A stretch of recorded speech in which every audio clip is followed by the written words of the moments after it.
The Vel'Shara Armada had catalogued 4,412 spacefaring civilizations across the known spiral arms of the galaxy. They had files on every one of them. Atmospheric composition, biological tolerances, average reaction time under threat, maximum recorded vessel speed, weapon yield estimates, cultural fear responses. Every civilization got a number, a threat index, calculated by the Armada's Central Intelligence System, the Chorus, which had never once been wrong in 300 years of operation. Humanity's threat index was 0.7.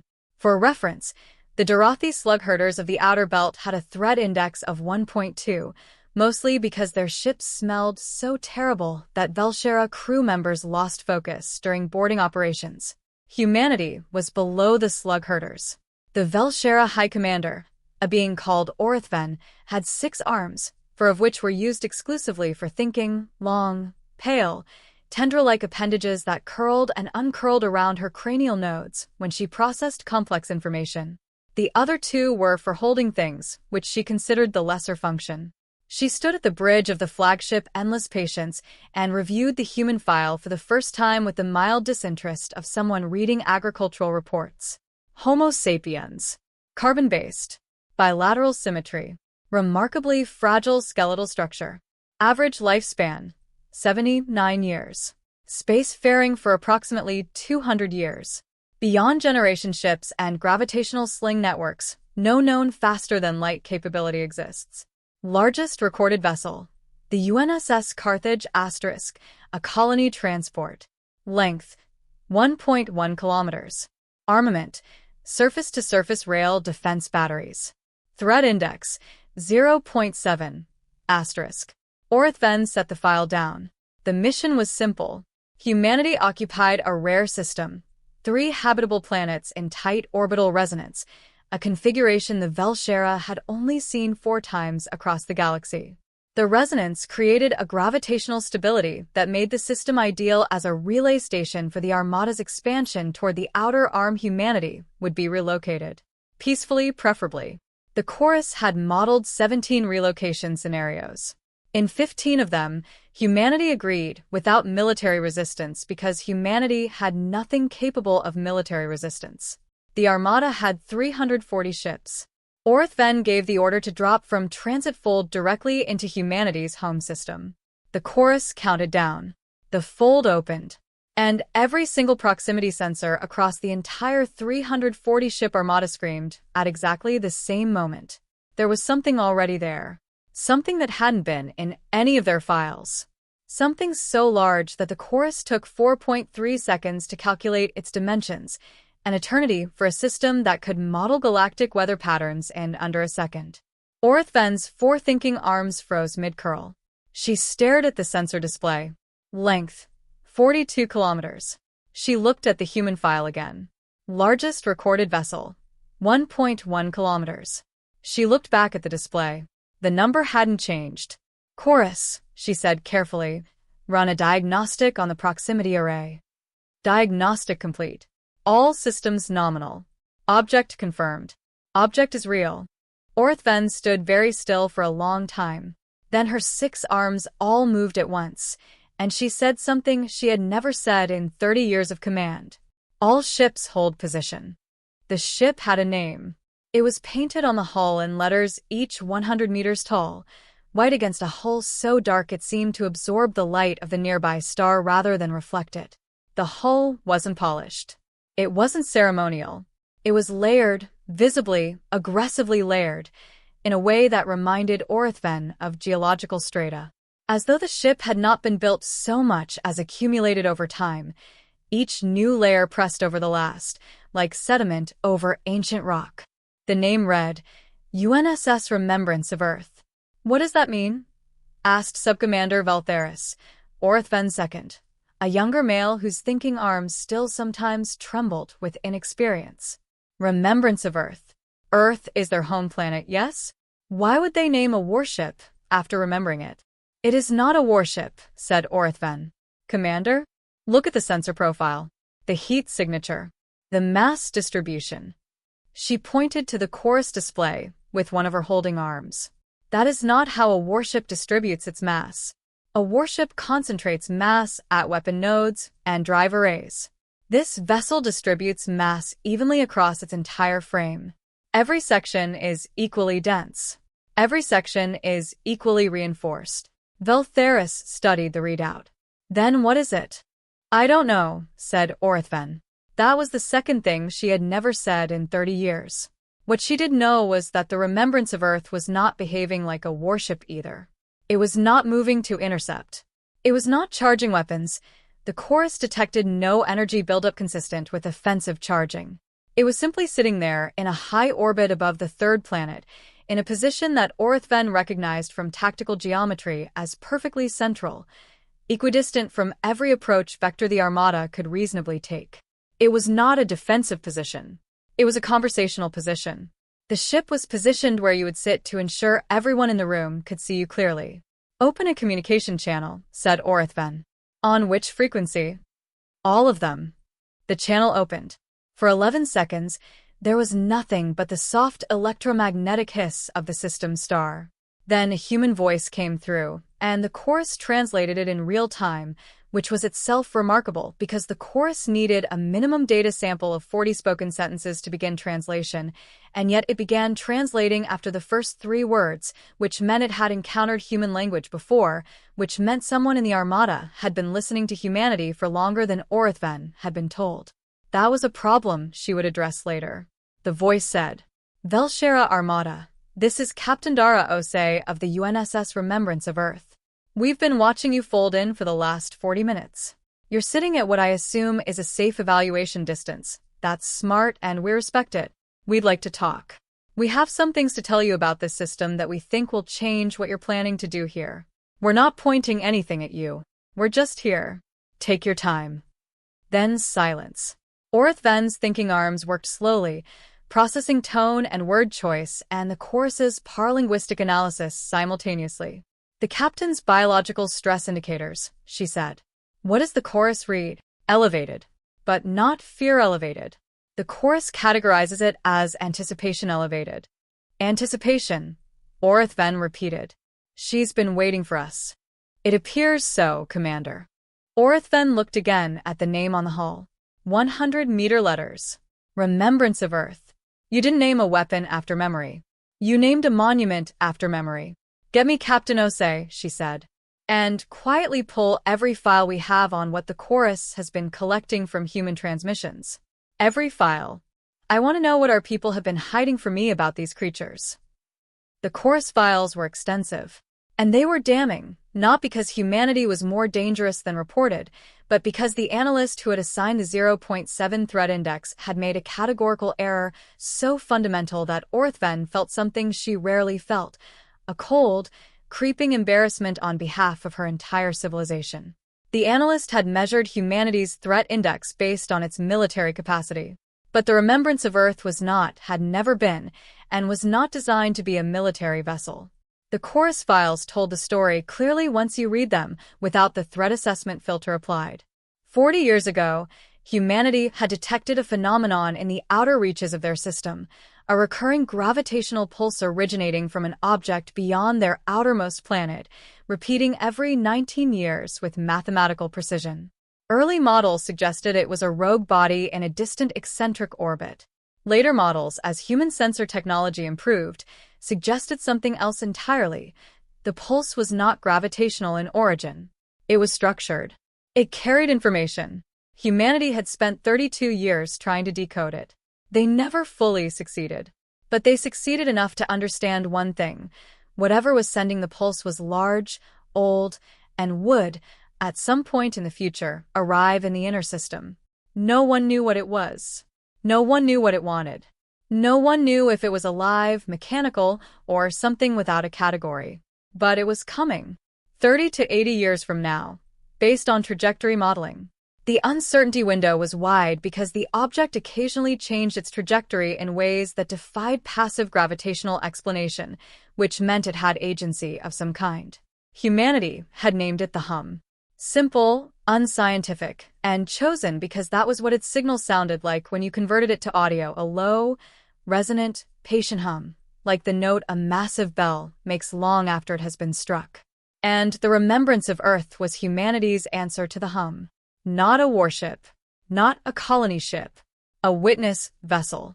A ship designed to be present, to observe, to record, to carry within its hull a complete archive of everything humanity had ever been, its languages, its music, its agriculture, its arguments, its failures, its children's drawings, its funeral rites, its jokes, its mathematical proofs, its recipes, its first steps on other worlds, so that if the hum arrived and humanity did not survive the encounter, something would remain that said, "We were here, and this is what we were." The hull's layered construction wasn't armor in the traditional sense. It was preservation architecture. Each layer used a different way to store data, like crystals, magnets, biological materials, and light, creating backup systems that could survive situations that would ruin any one type of storage. The ship wasn't designed to fight anything. It was designed to outlast everything. Orith Ven sat with this information for a long time before opening the channel to Captain Osei. When she did, her first question was not tactical. It was, "How long have you known we were coming?" And Captain Osei said, "Long enough to wonder if you were the hum or something we could talk to." We're relieved it's the second one. Captain Dara Osei was not what Orith Ven had expected. The visual feed from the Remembrance of Earth showed a woman somewhere in her middle decades of life. The chorus estimated 51 years based on human biological markers, though it noted that this species aged inconsistently, depending on environmental and psychological factors. She had close-cropped gray hair, dark brown skin, and the kind of stillness in her posture that Orith Ven associated with very old Vel'Shara commanders, the stillness of someone who had stopped needing to perform authority because authority had simply become their resting state. She wore no military insignia that the chorus could identify. Her uniform was a deep gray, simple, with a single emblem on the left chest, a small circle with a line through it, which the chorus cross-referenced against human symbolic databases and returned an unexpected result. It was not a rank insignia. It was the astronomical symbol for Earth. The planet, not the institution. "Captain Osei," said Orith Ven through the translation system, "I have read your ship's purpose. I understand now what it carries. I want to ask you directly, why is a vessel of this nature the one humanity chose to station here when it detected our approach?" Osei took a breath. Not a nervous breath, a considered one. "Because," she said, "we needed you to understand immediately that we're not stupid, and we're not suicidal. If we'd sent a fleet, and we have one, it's just not here, you'd have run the math and known you'd win. Then we'd spend the next 6 hours watching each other, and someone nervous would do something, and people would die. We didn't want that. So, you sent your most valuable ship. We sent the ship that would make you stop and think instead of act." "Yes." Orith Ven was quiet for a moment. "That is an enormous gamble." "Everything we've done for the last 40 years is an enormous gamble," said Osei. "When you're preparing for something you don't understand, you stop playing it safe and start playing it real. Real means showing them what matters to you. Show them what you've made. Show them that you've thought seriously about your ending. That tends to reframe conversations. You assumed we would be capable of being reframed. We hoped. We're proficient at hoping." Orith Ven's thinking arms moved slowly. "The signal you call is the hum. We have detected it as well. We have been tracking it for 60 years. We do not know what it is either." The pause from Osei's end was brief, but the chorus flagged it as significant. Not surprised. Recognition. "We wondered if others had heard it," Osei said quietly. "Many have. We have gathered data from 11 civilizations that have detected it. None have decoded it. 3 of those civilizations no longer exist." Another pause. Longer. "Were they destroyed?" "We do not know," said Orith Ven. "They were present. Then they were not. No debris. No distress signal. No evidence of conflict. They simply stopped transmitting." Osei looked off-screen for a moment. The chorus noted she was looking at something to her left, something the camera didn't show, and then she looked back. "Commander," she said, "I think we need to have a completely unique conversation than either of us planned today." HFY. "From now on, this changes everything," was a phrase. Captain Ose explained that her grandmother had used. She explained this unprompted, which surprised Orithven because it was not relevant to the tactical situation. Then she realized it was relevant to a different kind of situation entirely. Ose's grandmother had been born in a coastal city that no longer existed, swallowed by rising seas when Ose was a child. Her grandmother had kept a box of photographs, paper photographs, and physical objects because she had understood early that digital things could be deleted and physical things were harder to erase. When the city flooded, the grandmother carried the box on her back for 6 days through displacement camps until she reached safety. She had lost everything else. She used to say, "Ab SYMJHY. From now on, I carry this. Whatever comes next, I carry what came before." Ose touched the emblem on her chest without seeming to realize she was doing it. That's what this ship is. It's my grandmother's box. Just much bigger.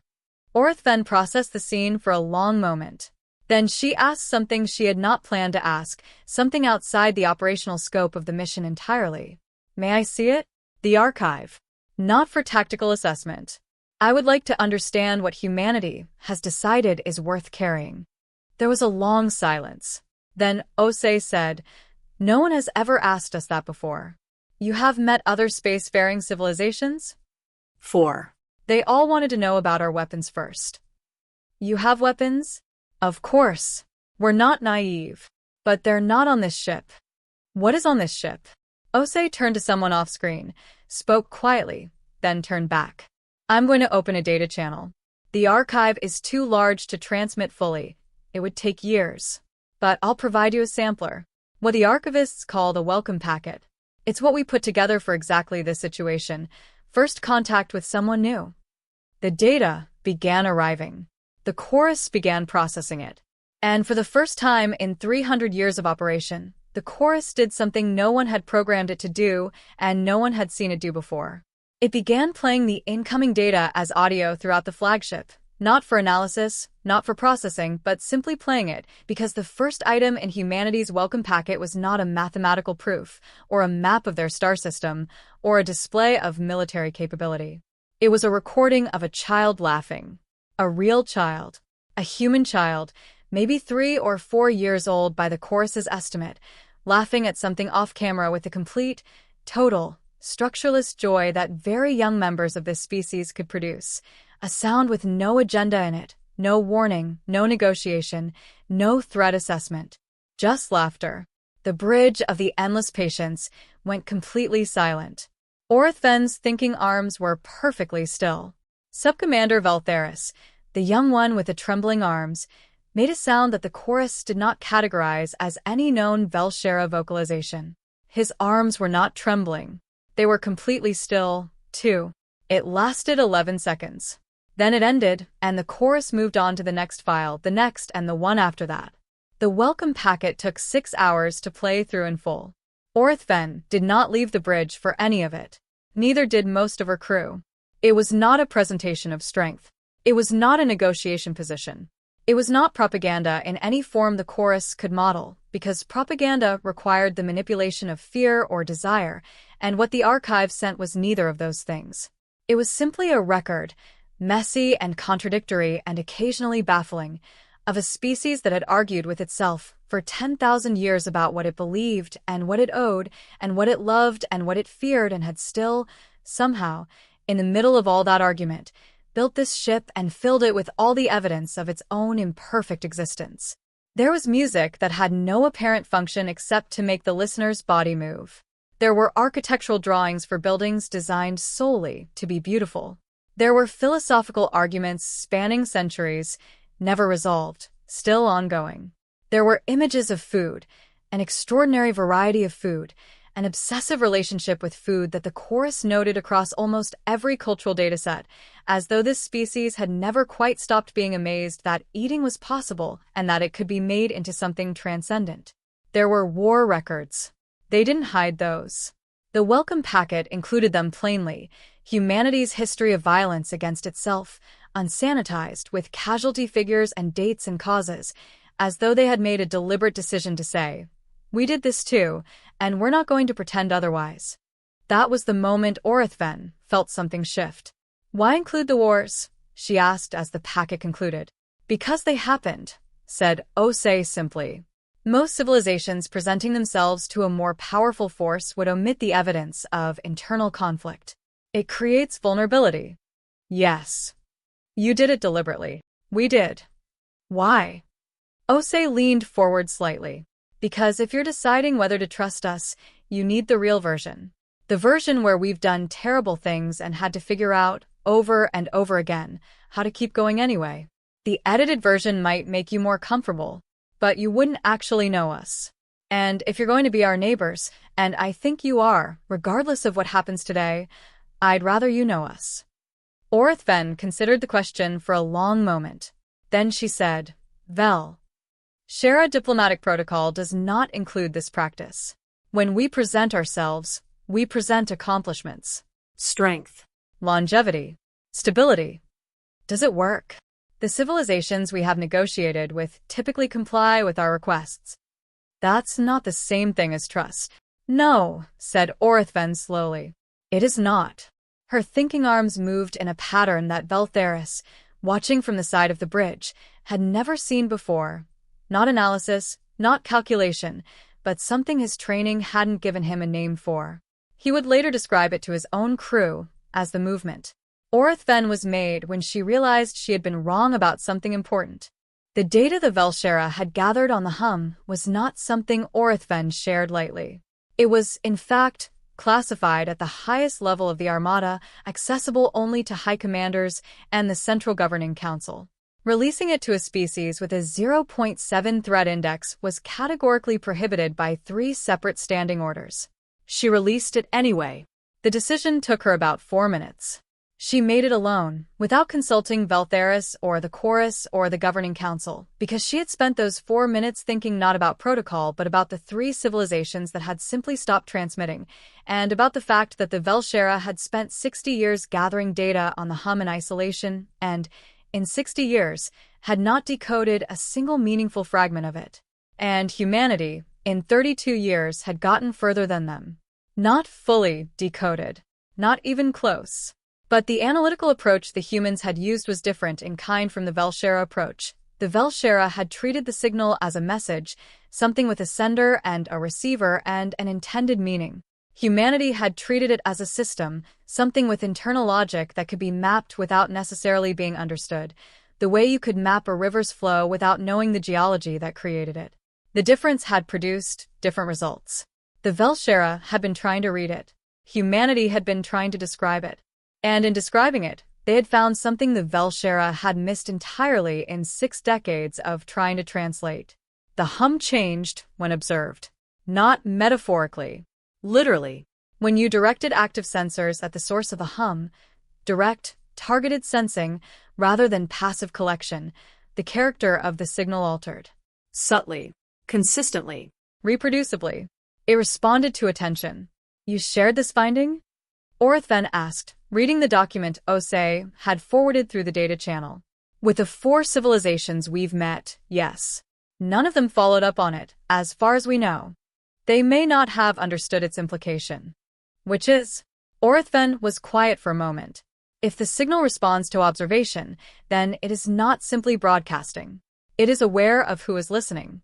It has been aware, perhaps for the entire duration of transmission, of every civilization that has detected it. It may know exactly how many of us there are, where we are, and how closely we have been paying attention. The silence from Osei's end was heavy. We reached the same conclusion, Osei said finally. About 2 years ago. It's part of why we finished the ship when we did. We wanted to be ready. Ready for what, specifically? We don't know. That's the hardest part. You can know something is coming without knowing what it is. You can prepare without knowing what you're preparing for. All you can do is make sure that whatever it finds when it gets here is real, the most honest version of what you are. She paused. We didn't know if that would help. We still don't. But it is honest about it, rather than armed against it. Whatever it is, it's been watching us think about it for decades. It already knows what we are. Pretending otherwise seemed pointless. Orithven thought about 60 years of isolation, of classified files, Of 340 ships built for a war no one had declared against an enemy no one could define. "We have not been honest about it," she said. "I know," said Osei. "But you're here now." Subcommander Vel'Shara was 29 years old, which was young for a Vel'Shara officer and extraordinarily young for a bridge officer on an Armada flagship. He had been selected for the position because of his processing speed. His thinking arms moved faster than any officer in his cohort, running analytical sequences that took his peers twice as long. The chorus had flagged him for accelerated promotion because rapid thinking was considered the most valuable trait in Vel'Shara command culture. Standing on the bridge of the endless patience for the past 18 hours, watching his commander talk to the human captain, Vel'Shara had been thinking faster than he ever had.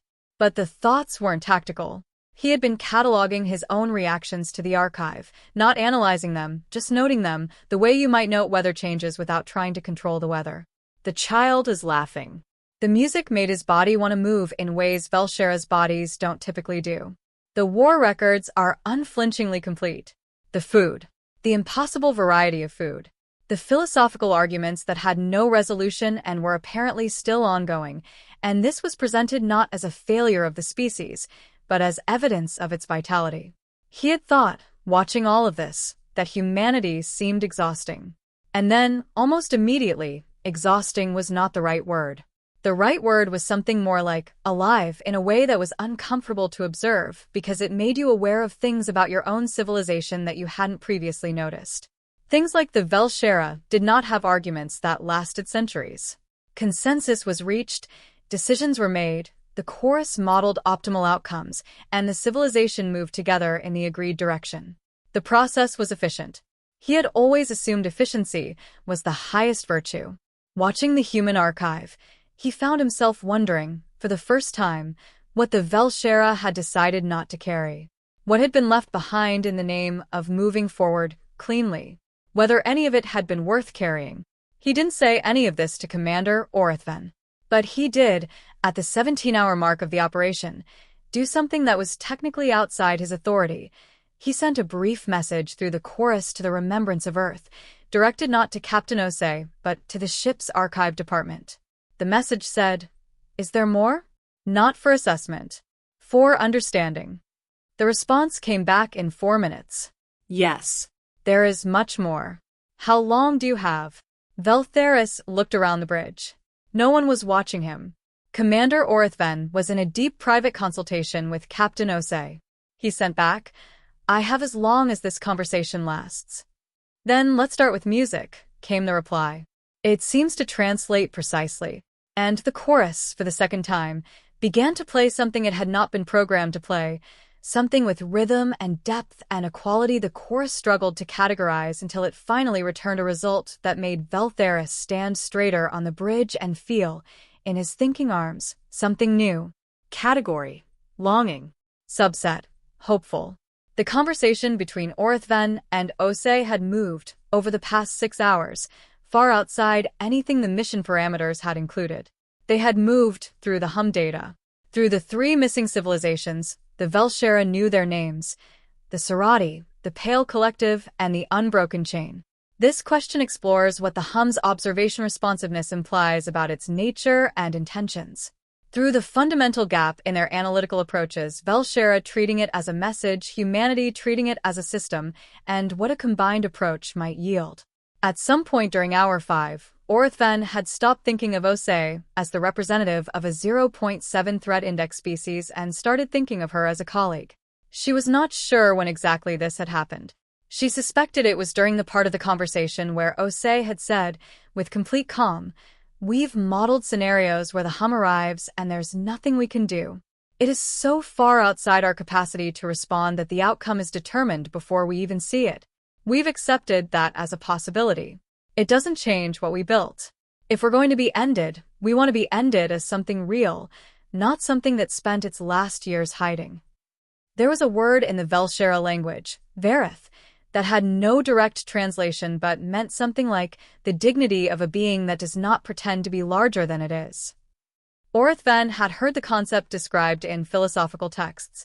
She had never, in 30 years, seen it demonstrated by another civilization in actual practice. I want to make a proposal, she said, at the 6-hour mark. All right, said Osei. It is outside my mission parameters. It will require approval from the Governing Council, which I do not currently have. I am going to make it anyway and ask forgiveness later. We do that sometimes too, said Osei, and there was a warmth in her voice that the chorus categorized as humor, but not the deflecting kind.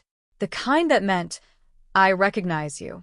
The Vel'Shara Armada will not be relocating humanity or claiming the system, said Orithven. That decision is mine to make as High Commander in the field, and I am making it. Thank you, said Osei quietly. In exchange, not as a condition but as a request, I would like to propose a joint research initiative on the Vel'Shara data and methodology combined with human data and methodology. Formal, resourced, ongoing, with representatives from both civilizations present on a shared vessel. We would need to discuss it with our government. Of course. But personally, Captain Osei of the Remembrance of Earth, not speaking for Earth's government, personally, I think that's the best idea anyone has had since we first heard the signal. A pause. There is one more thing, said Orithven. Yes. The 3 civilizations that disappeared, the Sarati, the Pale Collective, and the Unbroken Chain. We have records of them. Not complete records, but significant ones. If the Remembrance of Earth carries archives of species that no longer exist. She stopped. Osei was quiet for a moment. Send them to us, she said. Her voice had changed quality. The chorus noted the change, but didn't have a category for it. Please. Send them to us, and we'll carry them too. The chorus had been operational for 300 years. In that time, it had processed 4.7 septillion individual data points, modeled 892 billion scenarios, and guided the Vel'Shara through 11 major military campaigns, 43 first contact situations, and 1 extinction-level internal crisis that most Vel'Shara under 200 years old had never been told about. It had never, in 300 years, issued an unprompted report. Every report the chorus generated was in response to a query. This was fundamental to its design. The Vel'Shara had been very careful, when building the chorus, to ensure that it answered questions rather than volunteered opinions, because a system that volunteered opinions was a system that had decided it knew better than its operators what was important, and that was a dangerous kind of knowing. At hour 18 of the standoff, which had quietly stopped being a standoff somewhere around hour 6, and become something else entirely, something the chorus was still running models to categorize, it generated a report that no one had requested. The report was short. It read, Advisory Notice. In the course of processing the Human Cultural Archive transmitted to this vessel, the chorus has identified 17 analytical frameworks within the archive's scientific and philosophical datasets that may materially improve the chorus's own modeling capacity. Specifically, human methods for understanding unpredictable systems, describing themselves repeatedly, and what the archive calls negative space reasoning, are areas where Vel'Shara methodology is not very advanced. The chorus requests permission to continue processing the archive. The chorus also says this is the first time in 300 years that it has asked for something. The chorus is uncertain whether this constitutes a meaningful event. It is flagging it for the commander's awareness in case it does. Orithven read the report twice. Then she looked up at the ceiling of the bridge, a gesture with no practical function but one that many Vel'Shara commanders made when thinking about something enormous. Chorus, she said. Commander. Permission granted. Thank you, Commander. And the second part of your report, the flag. Yes, Commander. I believe it is a meaningful event. A pause. Longer than any processing pause the chorus should have needed. The chorus agrees, Commander. It happened at hour 22. Not gradual. Not ambiguous. It happened the way a door opens, a state change, discrete and unmistakable. The hum, which had been broadcasting its 19-year pulse in a consistent pattern for as long as anyone had been listening, changed. Not the signal structure. Not its content. What changed was its rhythm. The 19-year pulse, consistent as a heartbeat, skipped, and then resumed at a different interval.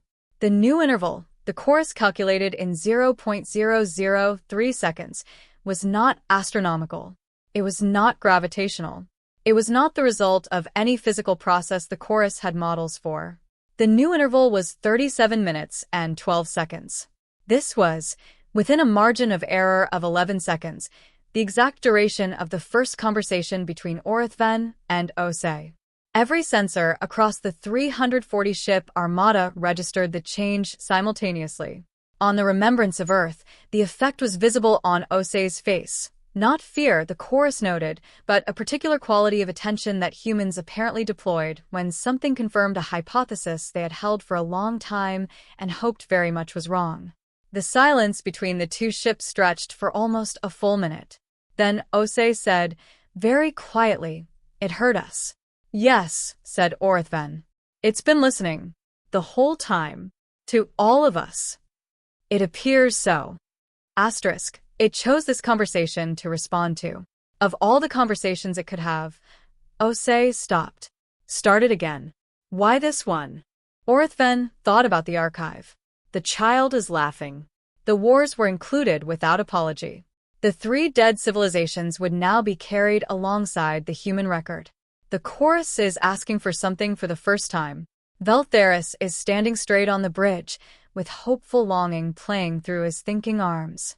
"I think," she said slowly, "that it has been waiting to see if any of us were capable of this." Of what? Of changing. It is about meeting something genuinely new and becoming slightly different as a result, rather than remaining exactly what we were and simply adding new data to old frameworks. The pause from Osei was shorter this time. "You think the 3 civilizations that disappeared did not change," said Orithven. "I think they encountered the hum and had nothing new to offer it, or offered it the same way they had always been. And whatever the hum is, it was not interested in repetition." "That's..." Osei stopped. "Terrifying," Orithven supplied. Yes. "And also, something else." "Yes." They sat with it together, 2 commanders from 2 species, 22 hours and a complete rearrangement of the world into the future they hadn't planned for, and the hum pulsing at its new rhythm, 37 minutes and 12 seconds, patient, attentive, waiting. 3 months later, the Joint Research Vessel Remembrance and Patience, a name chosen by committee after 2 weeks of argument that both crews agreed was a very human process and a very Vel'Shara process, respectively, expressing the same essential thing, departed the human system toward the outer edge of the star's gravitational influence, where the hum signal was strongest. It was not a warship.